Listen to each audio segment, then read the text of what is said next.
എന്താ ചെയ്തതെന്നറിയോ? അവിടെ ഒരു ബുദ്ധി വളർച്ചയില്ലാത്ത ഒരാളുണ്ട്. പ്രായം കുറേ ആയിട്ടുണ്ട്, പക്ഷെ ബുദ്ധിക്ക് വളർച്ചയില്ല. അലി എന്നാണ് പേരെന്നാണ് എൻ്റെ ഓർമ്മ. അപ്പോൾ ഇയാളെന്താ ചെയ്യാന്നറിയോ? എല്ലാ രാത്രിയും അലിയെ പഠിപ്പിക്കും. അലിയെ പഠിപ്പിക്കേണ്ട യാതൊരു ചുമതലയും ഇയാൾക്കില്ല. അലിയെ പേരെഴുതാൻ പഠിപ്പിക്കുന്നു, ചിത്രം വരയ്ക്കാൻ പഠിപ്പിക്കുന്നു, അച്ഛൻ്റെ അമ്മയുടെ പേരെഴുതാൻ പഠിപ്പിക്കുന്നു, വീടിൻ്റെ ചിത്രം വരയ്ക്കാൻ പഠിപ്പിക്കുന്നു. ഇങ്ങനെ പാതിരാവിലിരുന്ന് അലിയുടെ കൈ പിടിച്ച് അക്ഷരങ്ങൾ പഠിപ്പിച്ചുകൊണ്ടിരിക്കുന്ന ആ അധ്യാപകനെ ചൂണ്ടിയിട്ട് അലിയുടെ അച്ഛൻ സുഹൃത്തിനോട് പറയുന്ന ഒരു വാക്കുണ്ട്. ആതിര എന്ന മോളുടെ നേരെ ഇങ്ങനെ ചൂണ്ടിയിട്ട് പറയാവുന്ന വാക്കാണത് എന്നെനിക്ക് തോന്നുന്നു. നമ്മുടെ കൂടെയുള്ള ഓരോ കുഞ്ഞിൻ്റെയും നേരെ ചൂണ്ടിയിട്ട് പറയാവുന്ന വാക്കാണ്. എന്താണെന്നറിയോ? അയാൾ ഹൃദയത്തിൽ കണ്ണുള്ള മനുഷ്യനാണ്. പാതിരാവിലിരുന്ന് തൻ്റേതല്ലാത്ത ഒരു ജോലി, ഒരു കാര്യമില്ല, അയാൾക്ക് അതിൻ്റെ യാതൊരു ചുമതലയുമില്ല. പണ്ടൊക്കെ ഉണ്ടായിരുന്നു അങ്ങനെ. നമ്മുടെ ഓരോ ഗ്രാമങ്ങളിൽ ഒരു മാഷുണ്ടാവും. ആ ഗ്രാമത്തിൻ്റെ അപ്പുറത്ത് ആ മാഷെ ആരും അറിയില്ല, ശരിയല്ലേ? ആ ഗ്രാമത്തിൻ്റെ അപ്പുറത്ത് ആ വാസു മാഷെ, അല്ലെങ്കിൽ ആ ദാമോദരൻ മാഷെ, ആ ഇബ്രാഹിം മാഷെ, ആ ഗ്രാമത്തിൻ്റെ അപ്പുറത്ത് ഒരാളും അറിയില്ല. പക്ഷെ ആ ഗ്രാമത്തിൻ്റെ ജീവനാഡിയായിരിക്കും ആ മാഷ്. അവിടുത്തെ വായനശാലയും അവിടുത്തെ പാർട്ടിയും അവിടുത്തെ പള്ളിയും അവിടുത്തെ അമ്പലവും ഇതിൻ്റെയൊക്കെ എല്ലാ കാര്യങ്ങളിലും മുന്നിലുണ്ടാകുന്നൊരു മാഷുണ്ട്. വെള്ളയെടുത്തൊരു മാഷുണ്ട്. അതുപോലൊരു മാഷായിട്ട് മാറിയ ഈ മനുഷ്യൻ്റെ നേരെ വിരൽ ചൂണ്ടിയിട്ട് അയാൾ പറയുകയാണ്, എന്താ? ഹൃദയത്തിൽ കണ്ണുള്ള മനുഷ്യനാണ്. ഹൃദയത്തിൽ കണ്ണുണ്ടാകുമ്പോൾ എന്താ ചെയ്യാന്നറിയോ? ഹൃദയം കൊണ്ട് കാണും. അതിന് പറയുന്ന വാക്കാണ് ഇംഗ്ലീഷിൽ എംപതി എന്ന് പറയും, മലയാളത്തിൽ കരുണ.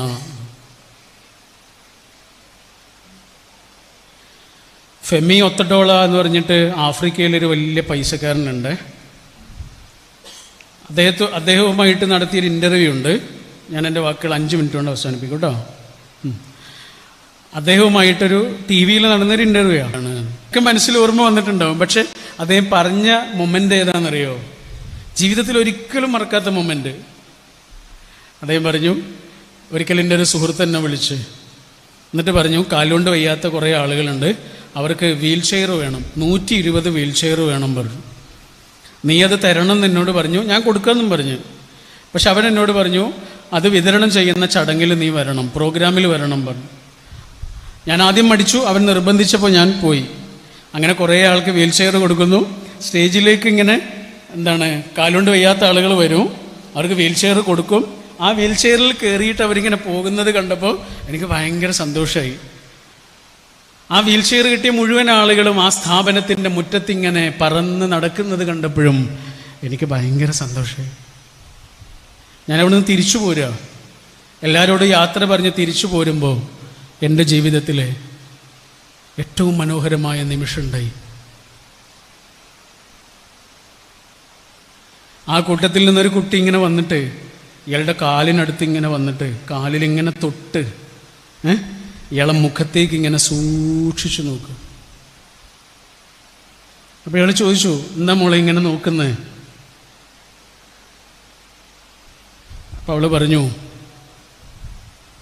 പ്രാർത്ഥിക്കുമ്പോൾ എനിക്ക് ഈ മുഖം ഓർമ്മിക്കാനാണ്. ഞാൻ മറക്കൂല, ആയുസ്സുള്ള അത്രയും കാലം മറക്കൂല. ഞാൻ എനിക്ക് വേണ്ടി പ്രാർത്ഥിക്കുന്ന കൂട്ടത്തിൽ ഇനി ഈ മുഖം എൻ്റെ മനസ്സിൽ ഓർമ്മ വരും. വേറെ ഏതെങ്കിലും ഒരു മനുഷ്യൻ്റെ പ്രാർത്ഥനയിൽ നമ്മുടെ പേരുയരുക എന്ന് പറയുന്ന അത്രയും വലിയ സമ്പാദ്യം ഈ ലോകത്ത് വേറെ കിട്ടാനില്ല.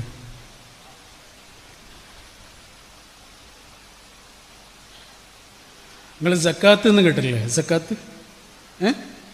സക്കാത്ത് എന്ന് പറഞ്ഞാൽ നമ്മുടെ സമ്പാദ്യത്തിൽ നിന്ന് ഒരംശം മറ്റുള്ളവർക്ക് കൊടുക്കണം. അത് നമ്മുടേതല്ല.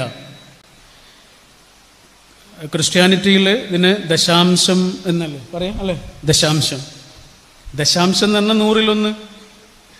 ഹൈന്ദവ ധർമ്മത്തിലും ധർമ്മം, ദാനം എന്നൊക്കെ തന്നെ പറയാം. ഇസ്ലാമിൽ സക്കാത്ത് എന്ന് പറയും. ഇസ്ലാമിൽ വേണ്ടത് എനിക്ക് എൻ്റെ സമ്പാദ്യത്തിലെ 2.5%, എൻ്റെ സമ്പാദ്യത്തിൻ്റെ 2.5% എൻ്റേതല്ല. അതാണ് സക്കാത്ത്. അത് മറ്റുള്ളവരുടേതാ. 2.5% എന്ന് പറഞ്ഞാൽ ഒരു കക്കരി 4 എന്താ, ഒരു കക്കരിയെ 5 കഷ്ണമാക്കുക. ആ 5 കഷ്ണത്തിൽ നിന്ന് ഒരു കഷ്ണത്തെ വീണ്ടും 3-4 കഷ്ണമാക്കുക. അതിൽ നിന്നൊരു കഷ്ണം, അത്രയേ ഉള്ളൂ. 2.5% എന്നൊക്കെ പറഞ്ഞാൽ അത്രയേ ഉള്ളൂ. പക്ഷെ അതെൻ്റേതല്ല. ഇതാണ് സംഭവം. ഈ സക്കാത്തും എന്താണ്, ദാനധർമ്മവും പലിശയും തമ്മിലുള്ളൊരു വ്യത്യാസം എന്താണെന്നറിയോ? ദാനം, ധർമ്മം, ദശാംശം, സക്കാത്ത് എന്നൊക്കെ പറഞ്ഞാൽ പൈസ ഉള്ളവൻ്റെ കയ്യിൽ നിന്ന് ഇല്ലാത്തവൻ്റെ കയ്യിലേക്ക് എത്തുക. പലിശ എന്ന് പറഞ്ഞാൽ എന്താണെന്നറിയോ? എന്താ, ഇല്ലാത്തവൻ്റെ കയ്യിൽ നിന്ന് ഉള്ളവൻ്റെ കയ്യിലേക്ക് എത്തുക. അതുകൊണ്ടാണ് അത് സോഷ്യൽ ക്രൈമാണ് എന്ന് പറയുന്നത്. എൻ്റെ ചോദ്യം ഇതല്ല. ഇതെന്താണെന്നറിയോ? ഇത് ഈ പൈസക്കും സമ്പാദ്യത്തിനും മാത്രമേ ഉള്ളൂ സക്കാത്ത് ആണോ? ദശാംശം, ദാനം, ധർമ്മം നമ്മുടെ പൈസക്ക് മാത്രമേ ഉള്ളൂ. പൈസ എല്ലാവരുടെ കയ്യിലും ഇല്ലല്ലോ, അല്ലേ? എടാ, നമ്മുടെ സമയത്തിന് സക്കാത്തുണ്ട്, നമ്മുടെ സമയത്തിന് ദശാംശമുണ്ട്, നമ്മുടെ അറിവിന് ദശാംശമുണ്ട്, നമ്മുടെ ആരോഗ്യത്തിന് ദശാംശമുണ്ട്, നമ്മുടെ സമയത്തിന് ദശാംശമുണ്ട്, നമ്മുടെ എനർജിക്ക് ദശാംശമുണ്ട്. പൈസക്ക് മാത്രമല്ല. എൻ്റെ ഒരു സുഹൃത്തുണ്ട്, അദ്ദേഹം മമ്പാടാണ്. ഒരു ദിവസം മമ്പാട് കോളേജിലൊരു പ്രോഗ്രാമിന് പോയപ്പോൾ വഴിയിൽ വെച്ച് അദ്ദേഹത്തെ കണ്ടു. സുഹൃത്താകുന്നത് പിന്നീടാണ്. ഞാൻ അദ്ദേഹത്തെ അവിടെ വെച്ച് കണ്ടു വഴിയിൽ. അദ്ദേഹത്തിൻ്റെ ബൈക്കിൽ ഒരു കുട്ടിയുണ്ട്, ഒരു ആൺകുട്ടി. അപ്പം ഞാൻ ചോദിച്ചു, നിങ്ങളുടെ മോനാണോ? അല്ല, ഇവനെ സ്കൂളിൽ വിടാൻ പോവാണ് എന്ന് പറഞ്ഞു. മോനൊന്നല്ല. അപ്പം കുടുംബക്കാരാരെങ്കിലുമൊക്കെ ആയിരിക്കുമെന്ന് തോന്നി. അപ്പം അദ്ദേഹം നമ്മളോട് പറഞ്ഞു, പ്രോഗ്രാം കഴിഞ്ഞിട്ട് എൻ്റെ വീട്ടിലേക്കൊന്ന് വരുമോ? ഞാൻ എന്തായാലും വരാം, കോളേജിൻ്റെ തൊട്ടടുത്താണെന്ന് പറഞ്ഞു. അങ്ങനെ പ്രോഗ്രാം കഴിഞ്ഞ് അദ്ദേഹത്തിൻ്റെ വീട്ടിലേക്ക്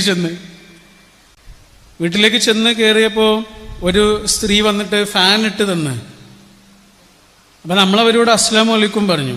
അവരെ അഡ്രസ്സ് ചെയ്തു, അസ്സലാമു അലൈക്കും. അപ്പം സാധാരണ തിരിച്ചു പറയണം, വാലൈക്കും അസ്സലാം എന്ന് പറയണം. കേട്ടില്ലേ? അസ്സലാമു അലൈക്കും പറഞ്ഞാൽ പീസ് അപ്പോൺ യു എന്നാണ്, അത്രയേ ഉള്ളൂ. അപ്പം തിരിച്ചു അതേപോലെ പറയണം. പക്ഷെ അവർ പറഞ്ഞില്ല. അവരിങ്ങനെ നോക്കിയിട്ട് ചിരിക്കുക മാത്രം ചെയ്തു. അപ്പം എനിക്കെന്തോ ഒരു വിഷമം തോന്നി. എനിക്ക് വിഷമം തോന്നിയെന്ന് ഇയാൾക്ക് മനസ്സിലായി, എൻ്റെ ഈ സുഹൃത്തിന് മനസ്സിലായി. അപ്പം അദ്ദേഹം പറഞ്ഞു, ഒന്നും വിചാരിക്കരുത് കേട്ടോ, അവർക്ക് സലാം വീട്ടാൻ പറ്റാത്തത് അവർക്ക് സംസാരിക്കാൻ കഴിയാത്തതുകൊണ്ടാണ്. അപ്പം ഞാൻ ചോദിച്ചത് ആരാ? എൻ്റെ ഭാര്യയുടെ അനിയത്തിയാ. അവരെ വിരുന്ന് വന്നാണോ? അല്ല, അവരിവിടെയാണ്. എന്നിട്ട് അദ്ദേഹം എന്നോട് ഒരു കഥ പറഞ്ഞു. ഈ ഭാര്യയുടെ അനിയത്തിക്ക് മിണ്ടാൻ കഴിയില്ല, സംസാരിക്കാൻ കഴിയില്ല. അവരുടെ ഭർത്താവിനും സംസാരിക്കാൻ കഴിയില്ല.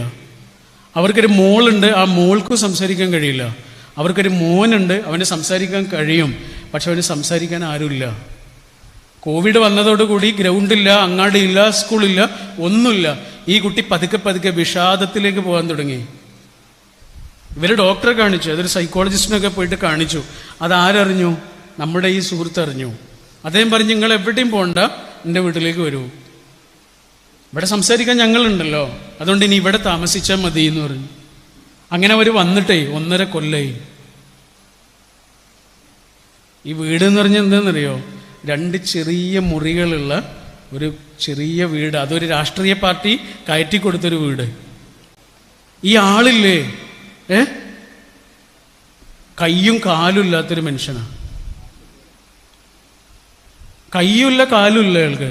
നേരത്തെ കണ്ട വണ്ടിയില്ലേ, വീൽ ചെയറിൻ്റെ വണ്ടിയാ, അതിൽ കയറ്റിയിട്ടാണ് ആ ആൺകുട്ടിയെയുമായിട്ടാണ് ഇദ്ദേഹം ഇങ്ങോട്ട് വീണേ.